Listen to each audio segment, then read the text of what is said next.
50. Another victim was discovered at a mosque. Dozens of others remain in hospitals, many in critical condition. And as we continue to learn new details there surrounding the horrific massacre in New Zealand, we're also learning the limitations of intelligence gathering. The Washington Post was reporting today saying this latest attack exposes how little the U.S. and its allies share intelligence on domestic terrorism threats. New Zealand's Prime Minister confirms that the suspected gunman was not on any terror watch list. Well, joining me now is Naveed Jamali, former FBI double agent and author of How to Catch a Russian Spy. And Naveed, I want to quote a little bit more from that article from the Washington Post, because it says the United States and its closest allies has spent nearly 2 decades building an elaborate system to share intelligence about international terrorist groups. But there's no comparable arrangement for sharing intelligence about domestic terrorist organizations, including right-wing extremists. What's going on here? Is there a better way of these countries sharing data?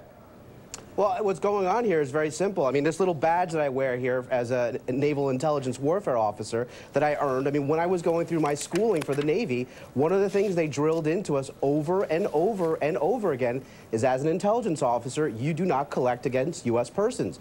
We're a democracy. People have an expectation of privacy. People have a due process. You know, domestic terrorism, it's the right term.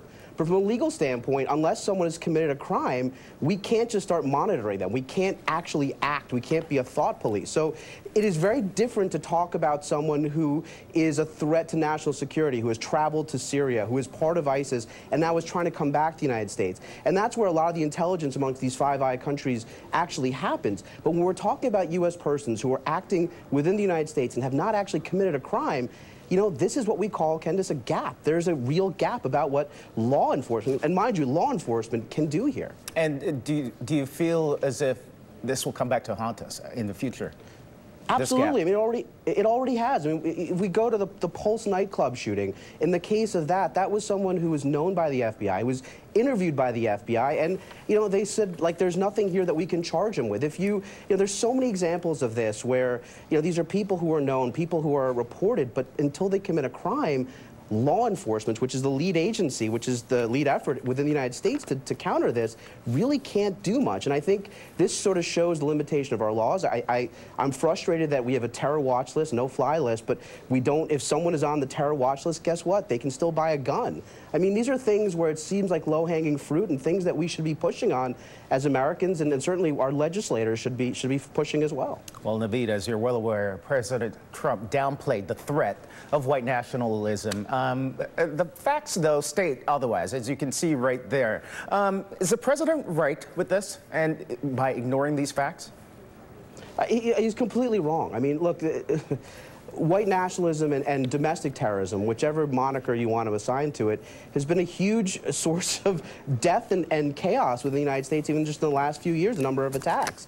So we need a president that the first part about this is to acknowledge that it is a threat. It is going to be a chronic and long-term threat. Look, racism and bigotry, unfortunately, existed long before Donald Trump. It's only been, I think, magnified and increased, but it's going to stay around. And the first step has to be, leadership has to acknowledge that this is a threat, and then we need to sit down and figure out what tools we can use, in the context of making sure that, look, people still have to have their rights, they still have to have due process, but that doesn't mean that we should just sit by and just wait for something like this to happen again. I mean, that's just not the way that we should be doing things. And in the meantime, as you know, the suspected gunman posted on websites such as 8chan, and of course he used Facebook to broadcast the massacre.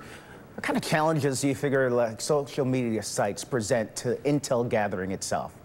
He also tweeted about it ahead of time.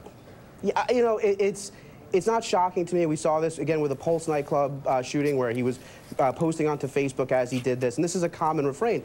I think it is up to social media companies, platforms, to take the stance that they're going to be proactive about this. And look, most of these companies are very good about sharing information with law enforcement, sharing information with the intelligence community, and they should continue to do so. But again, these are private companies. There is no expectation of freedom of speech, for example. We saw it with conservatives. You know, conservatives are rallying that they've been kicked off of Twitter. I think we need to see more of that. I think we need to see people that espouse hate, people that espouse violence, need to be removed, that they should not be given a platform to espouse these words. That's not a violation of their freedom of speech. They can still stand on the corner and yell it. There's no reason that Twitter needs to help them amplify it. We need to shame these platform companies to do more and to make sure that they are the ones that don't allow these people to connect, to again, to magnify their voice. So many challenges for law enforcement and social media.